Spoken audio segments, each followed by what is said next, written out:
Fabio Jofre Kalasic a pasar para realizar su exposición y los recibimos con un fuerte aplauso.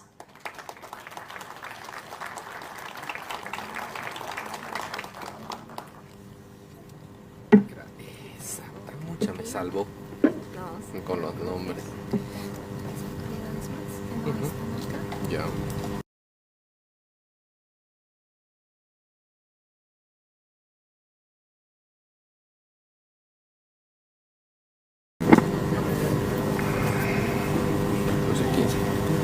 Buenas tardes a todos. Muchas gracias por la invitación. Bueno, en primer lugar, vamos a hacer los saludos protocolares y obviamente de cariño. En primer lugar, quiero saludar al presidente del Tribunal Supremo de Justicia, el doctor Romer Saucedo Gómez, que nos hace honor con su presencia en este acto. Quiero también saludar a la doctora Rosemary Ruiz Martínez, decana del Tribunal Supremo de Justicia y miembro del directorio de la Escuela de Jueces del Estado. Saludar también al presidente del Tribunal Departamental de Justicia de Santa Cruz, el doctor Aldo Ismael Quesada Cerruti, quien la autoridad que ahora nos da el honor de tenernos en este asiento judicial que tanto queremos. Quiero también saludar a la doctora directora de la Escuela de Jueces del Estado, la doctora Marina Durán. También saludar a la doctora Marianela Jimena Salazar, presidenta de la Asociación de Magistrados de Santa Cruz. Querida doctora, ¿cómo está? Mucho gusto en verla. Y finalmente al doctor Víctor Hugo Claure Hinojosa, decano del Tribunal Agroambiental. Y claro, también saludar al doctor juez, el doctor Jorge Jiménez, que nos visita de España, que nos ha realmente dado una excelente visión de cómo se desarrolla, cómo se implementa la carrera judicial, ¿no?, en el Reino de España, con la que tenemos una afinidad cultural histórica muy importante. Bueno, después de escuchada la interesantísima exposición del doctor Jiménez, bueno, doctor, aquí nosotros, usted sabe, nos doctoreamos todos, ¿sí? Esa la forma de cariño como nuestra cultura jurídica nos tiene, y la verdad que estamos muy contentos de eso. Pero bueno, después de esa magistral importante experiencia que nos ha brindado, claro, mi aporte más o menos yo lo pensaba, ya en la semana anterior tuvimos las jornadas de justamente evaluación del desempeño de jueces que dio el Consejo a la Magistratura y donde también todas las autoridades estuvieron presentes. Ahí yo tuve el honor de dar una ponencia relacionada a la relevancia constitucional de la carrera judicial, ¿no? Y una de las cosas importantes que desde el punto de vista constitucional y teórico, y aquí me van a disculpar, voy a hacer un poquito más de fundamentos constitucionales, decíamos que la carrera judicial constituye un mecanismo que garantiza la función de garantía de tutela de los derechos fundamentales en un Estado constitucional democrático.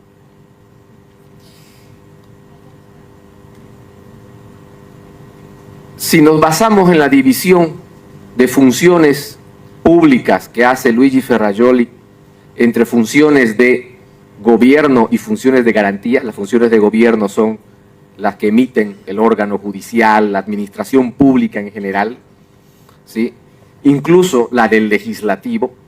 Tenemos otra dimensión de la democracia constitucional que son las funciones de garantía. Y esas funciones de garantía son propias del órgano judicial, es decir, de los jueces y magistrados que están encargados de la aplicación objetiva de la ley, ¿sí? Objetiva significa racional, susceptible de control intersubjetivo para toda la sociedad. Y a diferencia de las funciones de gobierno, las funciones de garantía de derechos fundamentales y de aplicación objetiva de la ley ¿sí? Son funciones que no tienen su legitimidad, a diferencia de las funciones de gobierno, no ostentan su legitimidad por una elección mayoritaria, ¿sí? Presidente, ministros, los diputados, senadores, ostentan su legitimidad y sus facultades en base a el electorado que los eligió, en base a, como dice, sus bases, ¿sí? Lo que se llama la función de democracia mayoritaria. Pero los jueces y magistrados no la tienen, no tienen esa función. De hecho, se dice que tienen una función contramayoritaria, porque muchas veces las decisiones que toman, decisión de aplicación de la ley, y ahora vale mucho más esto para el tema de los jueces constitucionales, las funciones que toman van en contra de autoridades que han sido electas públicamente. ¿Sí? El caso, por ejemplo, del control de constitucionalidad, el caso cuando se reencausa una interpretación normativa, ¿sí? El caso de inaplicación de una norma, el caso de cualquier selección interpretativa, ¿sí?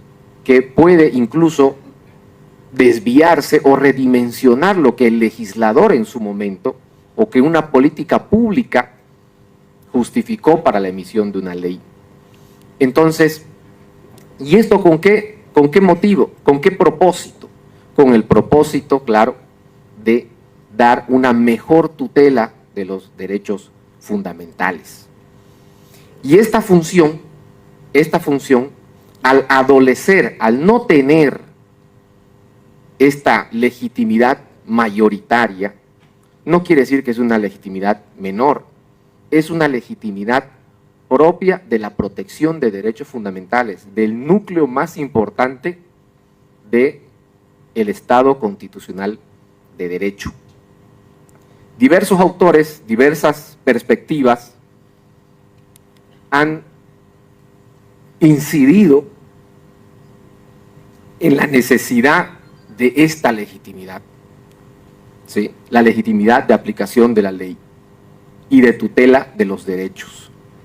Pero además, en la génesis o en el origen de actuación de los jueces, no solamente se mide su legitimidad por las decisiones que puedan tener.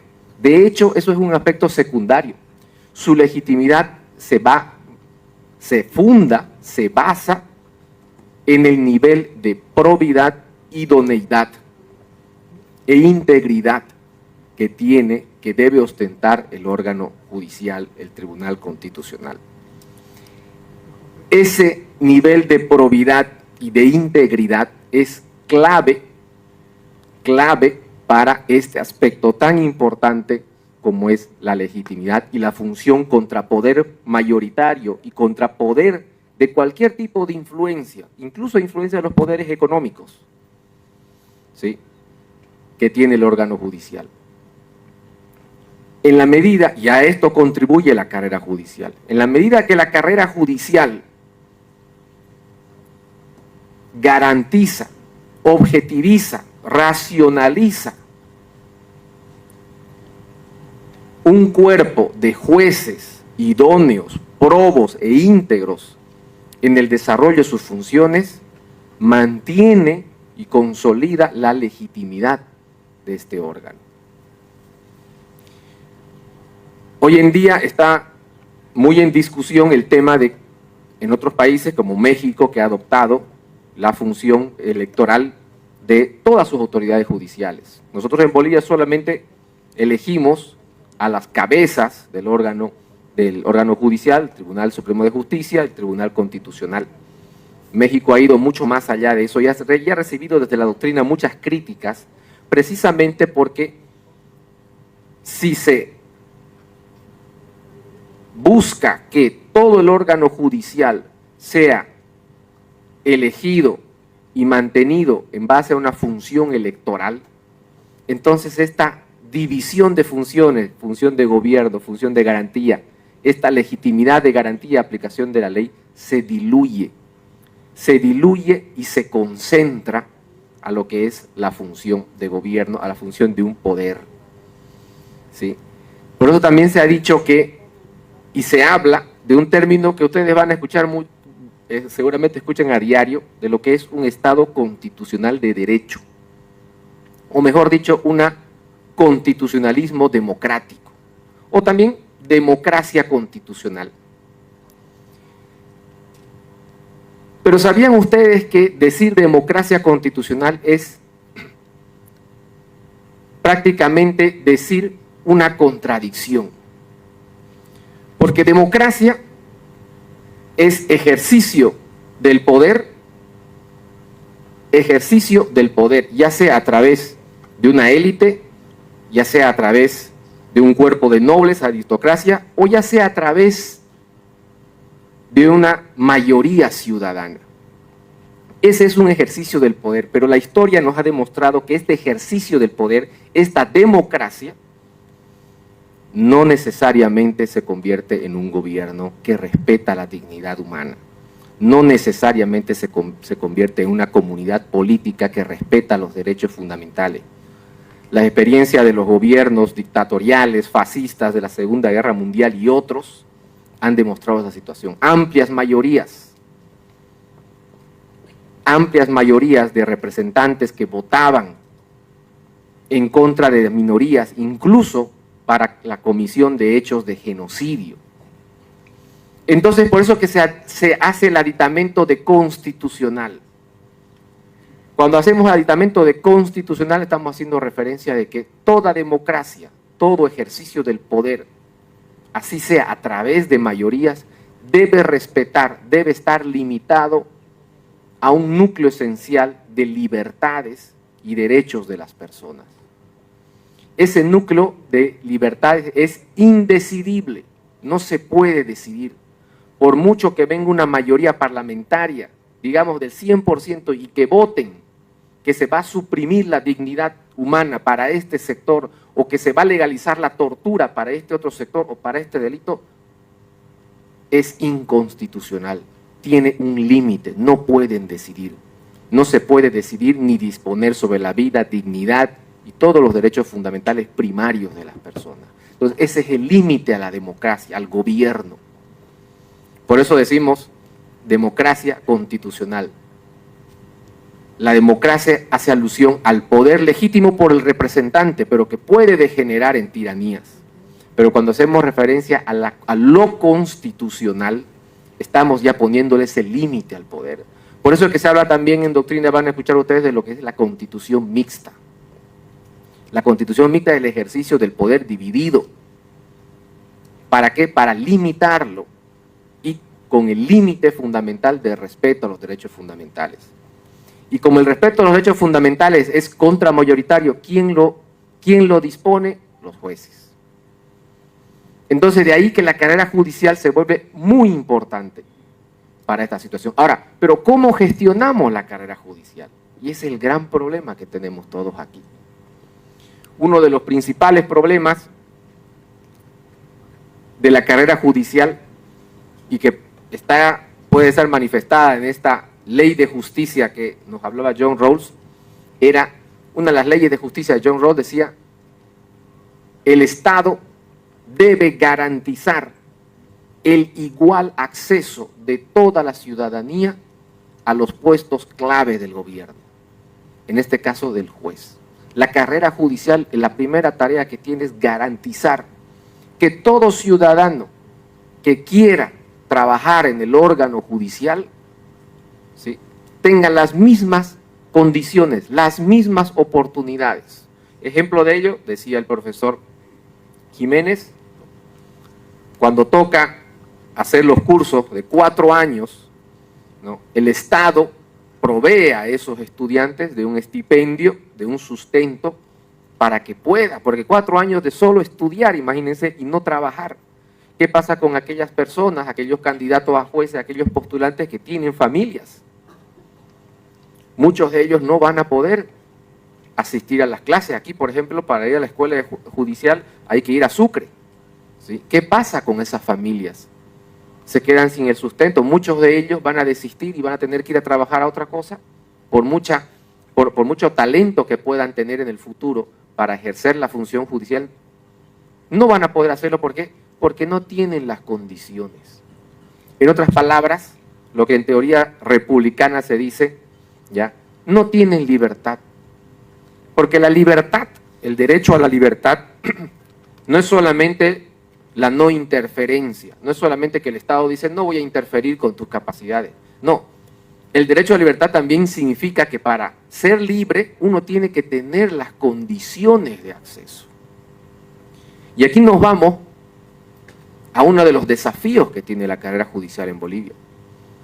Darles, no solamente a los jueces, sino también a los postulantes a jueces, las condiciones para que ellos puedan capacitarse, someterse a esos necesarios programas, porque son muy necesarios esos programas de evaluación, de selección, son muy necesarios. Ya lo hemos visto por qué. Pero tiene que proveer, ese es un gran desafío que tiene la carrera judicial.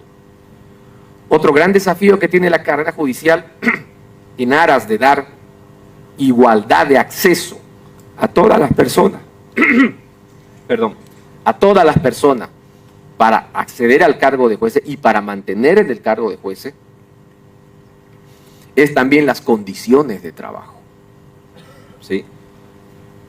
Si la evaluación del desempeño de los jueces, se hablaba también de la evaluación del desempeño de los jueces, depende de su nivel de productividad, cuántas resoluciones emite al año, cuántas sentencias, etcétera, es pues una cuestión clave, ¿sí? Es una cuestión clave que si se va a evaluar a los jueces, que está muy bien y es obligatorio hacerlo, y esa evaluación tiene que ser continua, pero también se tiene que cumplir con el dar los medios y las condiciones para que esos jueces hagan su trabajo. Hablaba yo hace un momento con una colega juez que me decía, hay apelaciones que tenemos que remitir en menos de 24 horas, pero no tenemos ni tinta, no tenemos papel. Otra colega me decía, no hay funcionarios, estamos sin funcionarios subalternos, sin auxiliares, el Consejo no nos ha brindado. ¿Cómo podemos nosotros desempeñar nuestro trabajo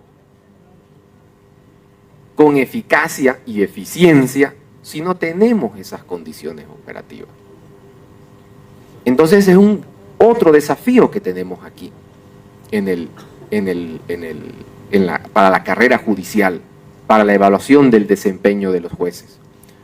Un tercer gran desafío. Efectivamente, debemos exigir una capacitación constante a los jueces y ellos quieren capacitarse. ¿Sí? Y ya lo proponíamos también en las anteriores jornadas de evaluación del desempeño del Consejo de Magistratura. Se debe permitir que los jueces, casi todos ellos, de manera personal, hacen maestría, hacen diplomado en otras universidades. ¿Sí?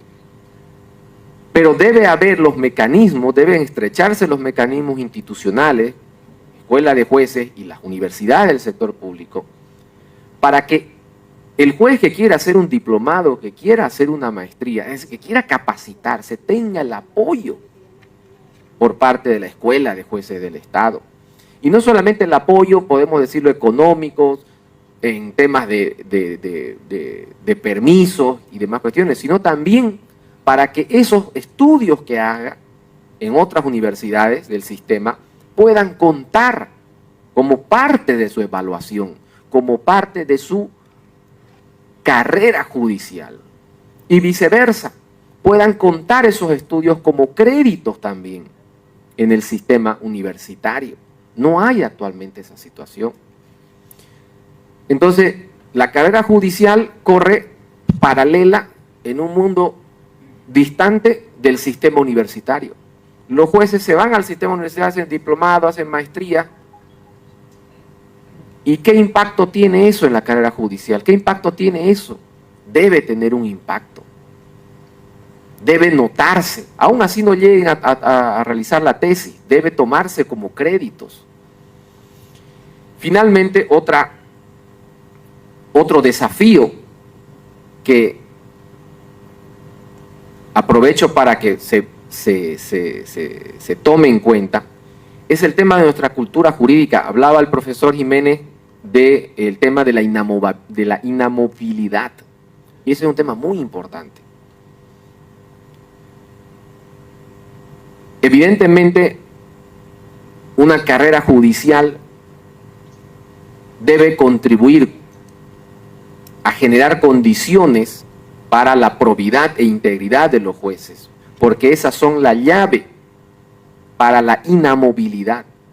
De manera que si un juez cumple con todos esos requisitos de carrera judicial, tenemos que garantizar su permanencia e inamovilidad en el cargo. Y esto no es una cuestión menor. Aquí en Bolivia, estimado profesor también, aquí en Bolivia tenemos una cultura jurídica, esto ya no es de una institución, es una cultura jurídica, es decir, un conjunto de pensamientos y actitudes. Tenemos una cultura jurídica bien fregada, en el ámbito de que no nos gusta una resolución de un juez, no nos gusta una decisión, no. Y ya lo estamos denunciando por todos lados, y ya queremos que lo destituyan. Y cuando vemos que lo han destituido, que lo están procesando, sin importar si hay razón, si hay fundamento, parece importar nada, estamos aplaudiendo. Y queremos después que pongan a otro juez, que me cambien el juez de mi caso.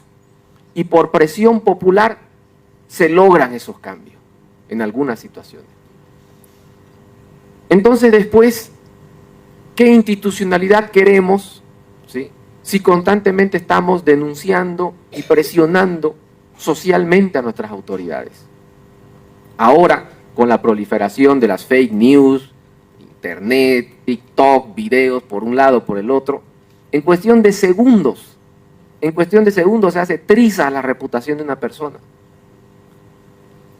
Entonces, las instituciones de carrera judicial, las escuelas de jueces, el Consejo de la Magistratura, tienen que volcar los ojos a esa situación. Y nosotros también como sociedad, de alguna manera también tenemos que trabajar, a los abogados litigantes, el público litigante, tiene que trabajar también en confiar en la estabilidad de la institución judicial. Y no pedir cambios y no pedir designaciones a dedo, como decimos, no celebrar caídas de jueces, no celebrar vituperios públicos que se hacen a las autoridades. Tenemos que someternos a sus decisiones. Y si no estamos de acuerdo, ahí están los canales. Entonces, esas vendrían a ser, según mi modesto entender, de los tantos desafíos que enfrenta actualmente nuestra carrera judicial. Tenemos jueces, magistrados que están hambre de ser capacitados y no tienen ningún miedo a la evaluación, ¿sí? Pero es importante también tener en cuenta esta situación, darles condiciones, generar condiciones de acceso, capacitación y finalmente de inamovilidad. Muchas gracias.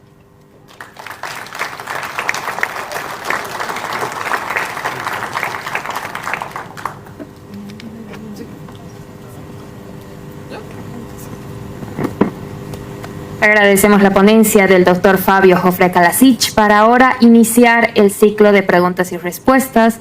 De igual manera en la que se ha hecho en la anterior ponencia, las personas que desean hacer sus consultas, el cuerpo de protocolo va a estar entregando el micrófono.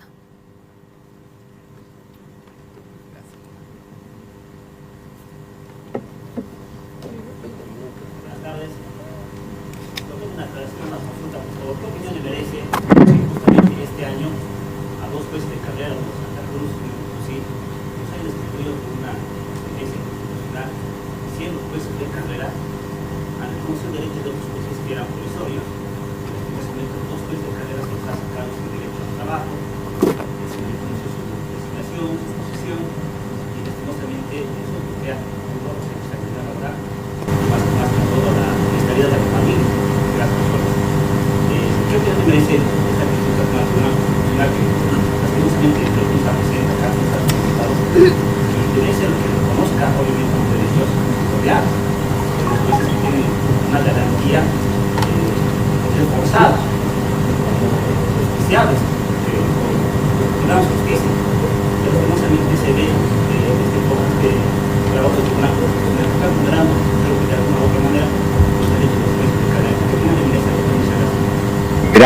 Gracias, doctor. Bueno, me pone en una situación complicada, ¿no? Digo algo por allá, no me invitan al año. Pero bueno, a ver, no conozco la verdad ese tema, ¿no? Pero lo he escuchado, situaciones muy similares, varias veces las hemos escuchado. Y yo creo que tienen el denominador común, de lo que les decía al final, ¿no? Tenemos esa cultura jurídica de venganza, ¿no? De que si una autoridad no nos gusta, de alguna manera, desde el mismo público, ¿sí? Queremos verlo colgado en la plaza, queremos verlo ardiendo, ¿sí? Y eso no es una práctica democrática, institucional, ¿sí? Desde el otro lado también, esa presión la reciben diferentes niveles de autoridades. Y claro, debido a esa presión pueden generar decisiones que afectan evidentemente a la institucionalidad. Y es que tenemos una institucionalidad muy frágil, muy frágil. Entonces, sin una institucionalidad fuerte, consolidada, entonces olvidémonos, vamos a estar sometidos a un decisionismo de las circunstancias. Entonces necesitamos mantener una fuerte institucionalidad y una carrera judicial con afrontando estos desafíos. Creo que es el punto de inicio. Sé que es una cuestión muy genérica, ¿no? Y facilita la que estoy diciendo. Fácil que es hablar, ¿no? Fácil es decirlo, ¿no? Bueno, pero creo que es por lo menos por donde tenemos que empezar.